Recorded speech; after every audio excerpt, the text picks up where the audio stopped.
Okay guys, isa na muling mapagpalang umaga, tanghali, gabi po sa inyo lahat. Sana po ang lahat ay nasa mabuting kalagayan at ligtas po sa anumang kapahamakan.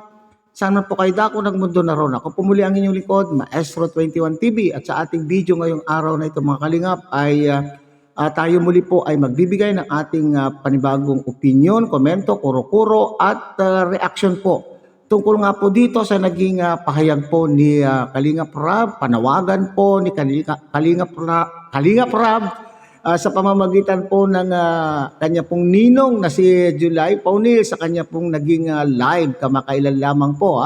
So ito po ay panawagan at para bagang kung ating pong susuriin ang naturang panawagan mga Kalingap ay talagang may sapul na sapul po dito.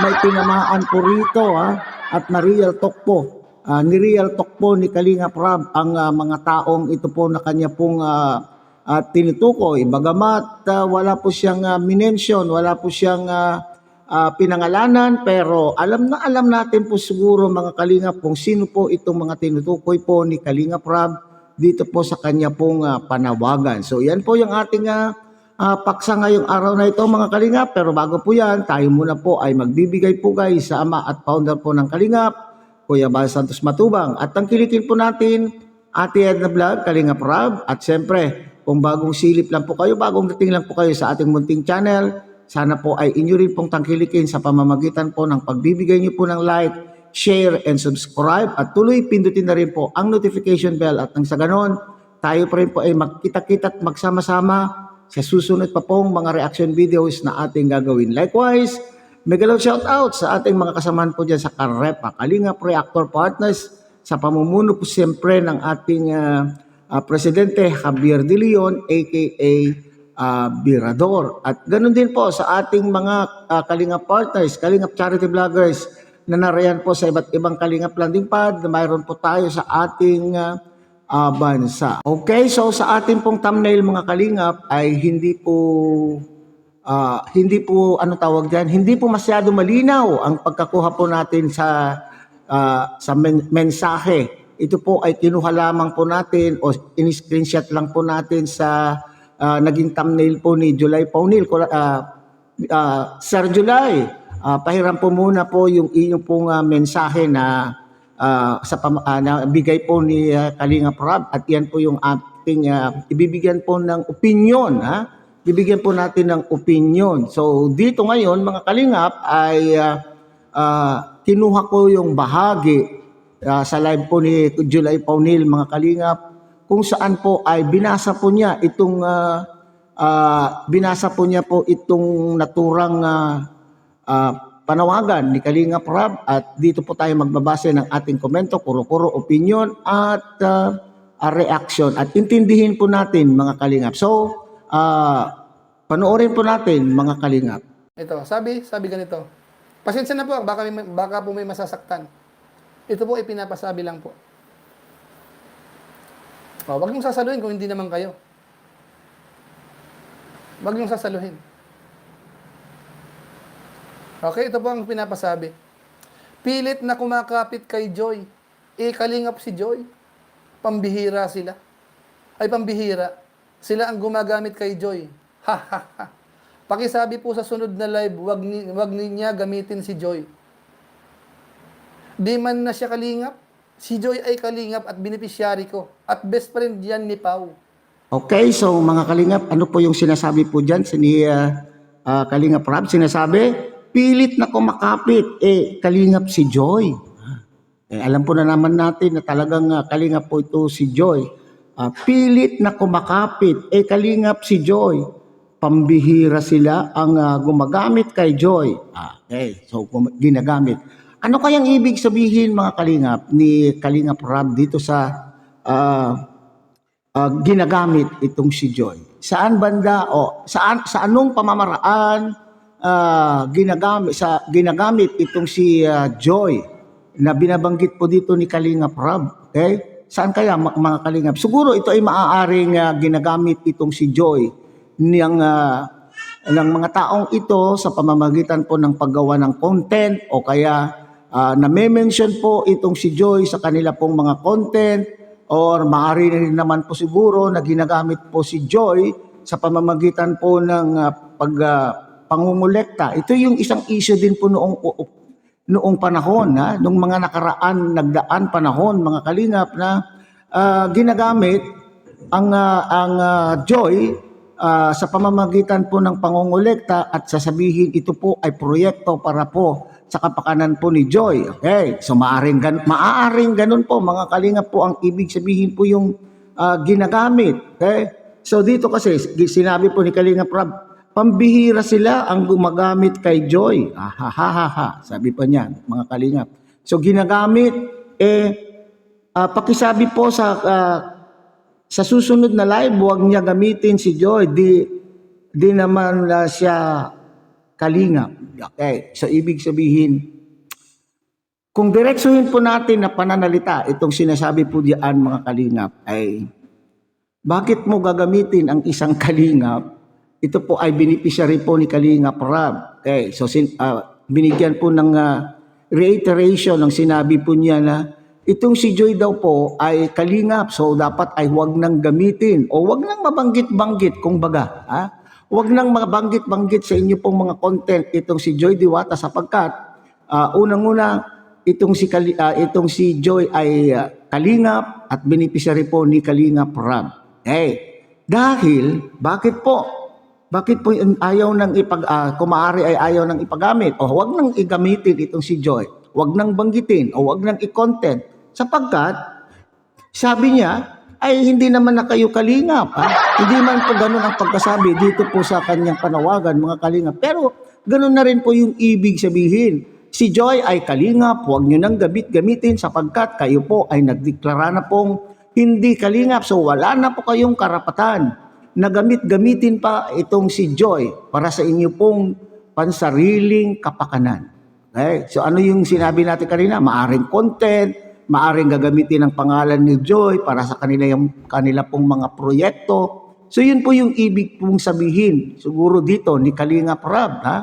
So sabi pa nga dyan ni July Paunil, huwag nyo daw saluhin kung hindi naman po kayo yun. Pero malinaw naman po kung sino po itong pinatutungkulan po ito dito, mga kalingap. So maliwanag po yung sinasabi po dito ni Kalingap Rab.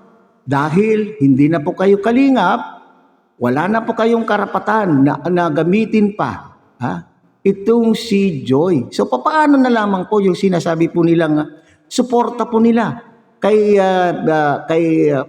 Joy Diwata. Dahil mahal na mahal daw po nila itong si Joy Diwata, kaya po sila po ay tumutulong lamang. Sila po ay tumutulong lamang para sa kapakanan ni Joy Diwata sa hinaharap.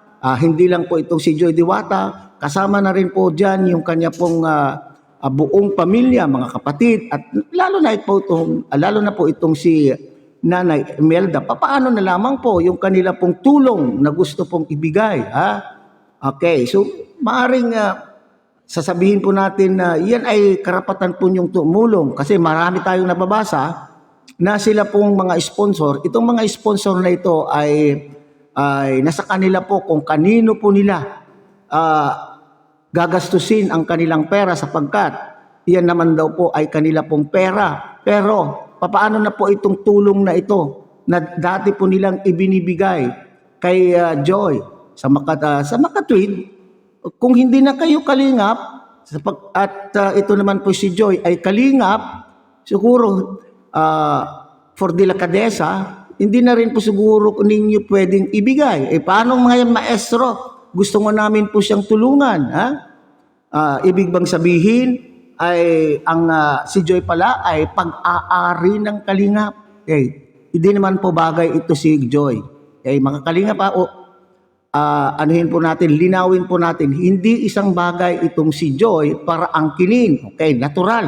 Hindi yan po pag-aari. Kung bagay man niya, kasi tao, hindi yan pag-aari. Pero, kung baga, identified na itong si Joy Diwata ay isang kalingap at exclusive. Wala man pong written contract. Wala man pong written contract ang sinasabi na itong si Joy Diwata ay exclusive na pag-aari ng Kalinga, pero that it is understandable. Naintindihan po na natin yan, mga Kalingap. So, kung kayo po ay tutulong pa rin dahil basehan po ninyo nung sinasabi po ninyo na kayo po ay tumutulong lamang, minamahal po ninyo ang isang Joy Diwata, naantig ang inyong mga puso dahil sa kalagayan po ni Joy Diwata, sa kalagayan po ng nanay po ni Joy Diwata na mag-isang nagtataguyod sa kanya pong anak at sa kanyang pag-iisa ay maaaring hindi niya po matutustusan o hindi niya po magbibigyan ng magandang kinabukasan itong kanya pong mga anak, lalo pat nag-aaral po. So, maaari siguro. Kaya nga, minsan, nagawa na po niyo yata na kayo po ay dumidirektang yata, ha? Oh. Okay, so maaring, dahil kasi basihan ko siguro dito, mga Kalingap, yung sinasabi niyo na pwede naman, may pamamaraan kung talagang gusto po niyong ibigay. Okay. Pero, yan, mayroon po tayong pero dito, mga Kalingap. Maaring siguro ninyong ipadala sa ibang pamamaraan, pero ito na naman po siguro yung pagmumulan. Ha? Maaring ito na naman po yung isang pagmumulan ng kaguluhan. Kasi hindi magtatagal, maski sabihin po ninyong ililihim po ninyo ang pag-aabot po niyo ng tulong po dito kay sa pamilya po ni Joy Diwata at malalaman din po niyo ng Kalingap po yan. Alam po naman natin yung rules ng Kalingap na hindi po pwedeng rumekta ang mga beneficiaries sa mga sponsors. So, kung malalaman po yan ng Kalingap, maaaring ito yung pagmumulan ng kaguluhan pagdating ng panahon. Now, ngayon po, yung katwiran naman po ng iba na kung bitawan na po ng Kalingap itong si Joy Diwata. Oh. Ibig sabihin, para bagang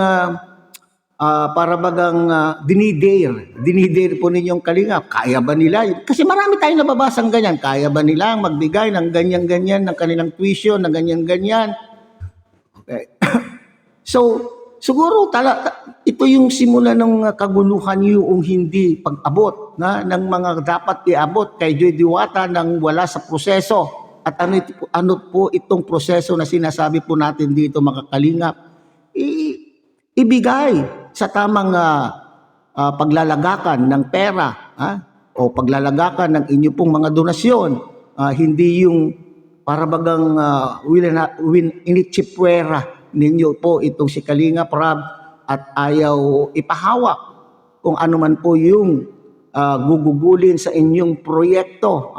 So papaano na lamang po itong sinasabi po ninyo kung hindi na sila Kalingap, so hindi na rin po sila dapat makipag-ugnayan ba? Kasama kaya po ito, mga Kalingap?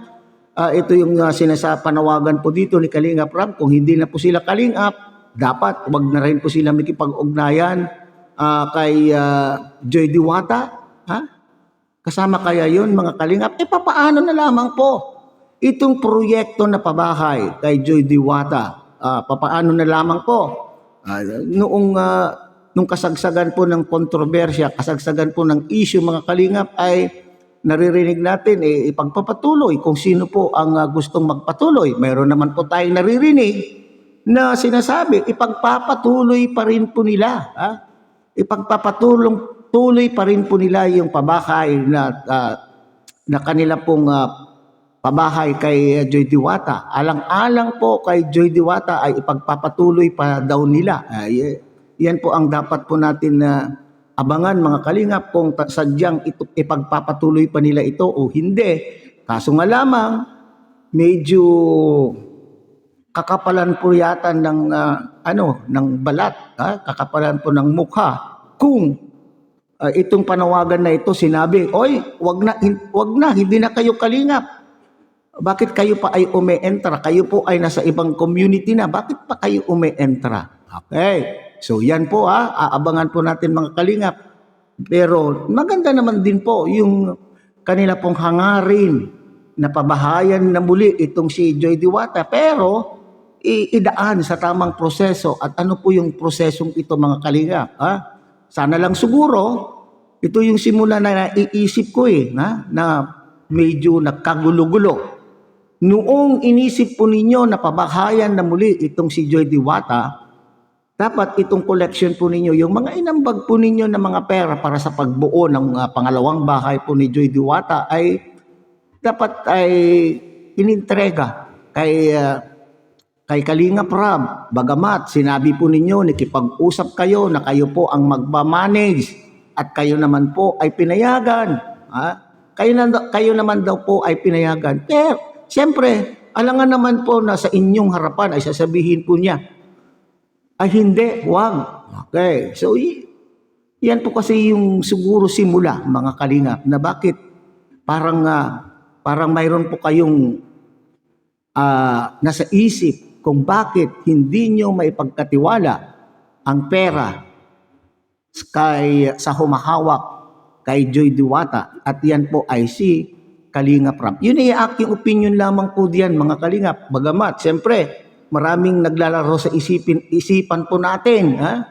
Yung iba dyan, mayroon po silang kasagutan tungkol dyan na bakit ayaw ipamanage o ayaw idiretso ang pera na pangalawang pabahay po